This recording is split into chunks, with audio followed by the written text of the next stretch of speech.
Video we're going to cover rationalizing the denominator, and the most common reason why we need to do that is because dividing by radicals is just difficult. And when we start working with different polynomials and polynomial fractions, this skill is going to come very handy. So let me start by explaining what we mean by rationalizing the denominator. So let's say we have a fraction 5x plus 2 divided by square root of 2. So if you want to get rid of the radical in the basement or in the denominator, in the bottom part of the fraction, what can we do to not change the value of the entire fraction, but make this number not a radical? Think about it for a second. Perhaps we can multiply it by another radical,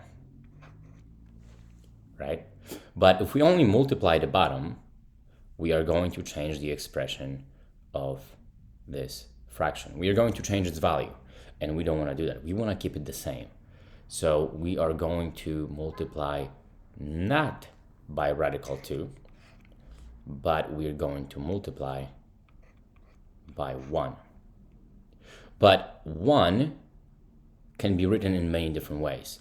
And in this case, 1 is going to be equal to square root of 2 over square root of 2, right? And that's equal to 1. So we will not change the value of the expression, but it will allow us to get rid of the radical in the bottom of the fraction. Okay, so let's see how it works in practice. So we're going to multiply by square root of 2 over square root of 2. And on the top, we're going to have 5x square root of 2 plus 2 square root of 2.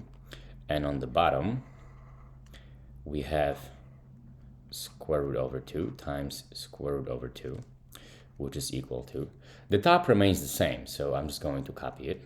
It's 5x times square root of 2 plus 2 square root of 2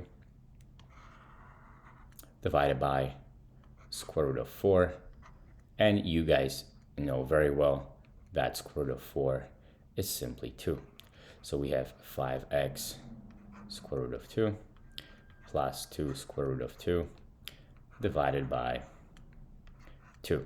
And if you feel like that's not enough, obviously you can simplify a little bit more. You can split the fractions into 2, and you can say 5x square root of 2 divided by 2 plus 2 square root of 2 divided by 2, and cross these 2's out and just end up with a square root of 2. Okay, so it might seem a little bit abstract as of right now, and you might be looking for a reason for why do you need to learn it. And the reason is very simple. In the next few videos, you're going to learn how to perform different operations with polynomials, or different operations with more complex fractions that involve variables to the 5th, 3rd, 4th power, that involve radicals. So you want to be comfortable rationalizing both the numerator and the denominator. So in order to do that, let's do a few more examples that consider only numbers without variables. So let's say we have, this will be a good one, 3 square root of 3 divided by, let's say, square root of 5. That will be our first example.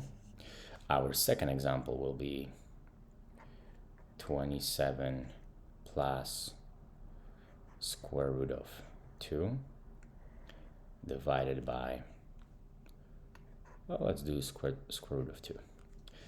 And finally, a third example would be 29 square root of 2 plus square root of 3 divided by square root of 3. Okay, so once again, whenever you want to rationalize the bottom part of the fraction called denominator, you want to multiply by 1 because you don't want to change the value of the entire expression. But you want to represent the 1 as the radical that's on the bottom over radical. So let me actually put that in color. 2 times radical 3 over radical 5 times radical 5 over radical 5. And now you can perform multiplication. So on the top, you just want to FOIL or distribute that radical 5 into every single term. Here we only have one term. So since both of these are square roots, we can multiply them out and connect them under one roof. So what is radical 3 times radical 5? It's basically radical 3 times 5, which is radical 15. So we're going to end up with 2 radical 15 divided by square root of 5 times square root of 5. I'm purposely expanding this step because I want you to see it, how it works. And the final solution is 2, or semifinal, because we're going to have one more step, radical of 25. And we know that radical of 25 is 5, positive 5.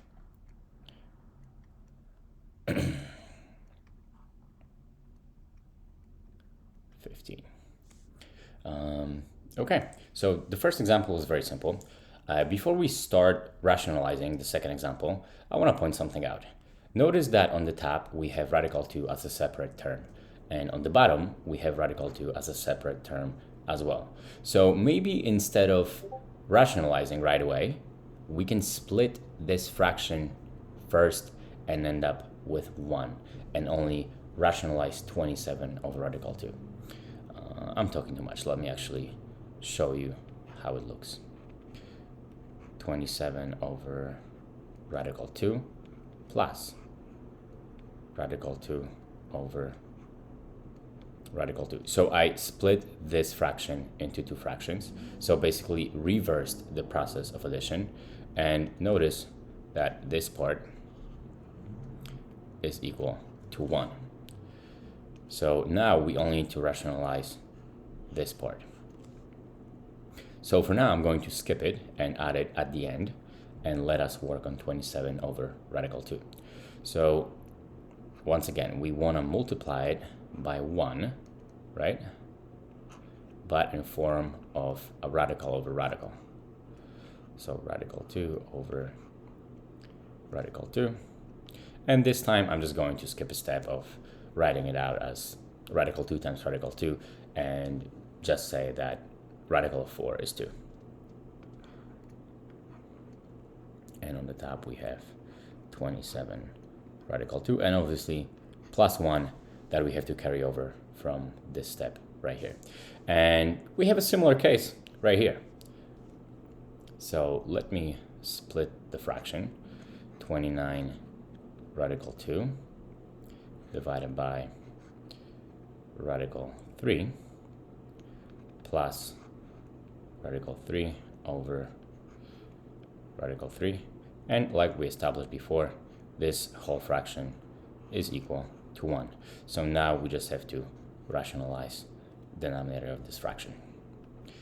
Okay, so we have 29 radical 2 over radical 3 times radical 3 over radical 3. Okay, so the bottom will become 3, and on the top we're going to have 29 times radical of 2 times 3, which is 6. And on the bottom we'll end up with just 3. Can we simplify this fraction anyway? Not really, because 29 is not divisible by 3. Okay, so that's how you rationalize the denominator. In the next video, we'll do some more difficult examples where you will have a chance to practice both.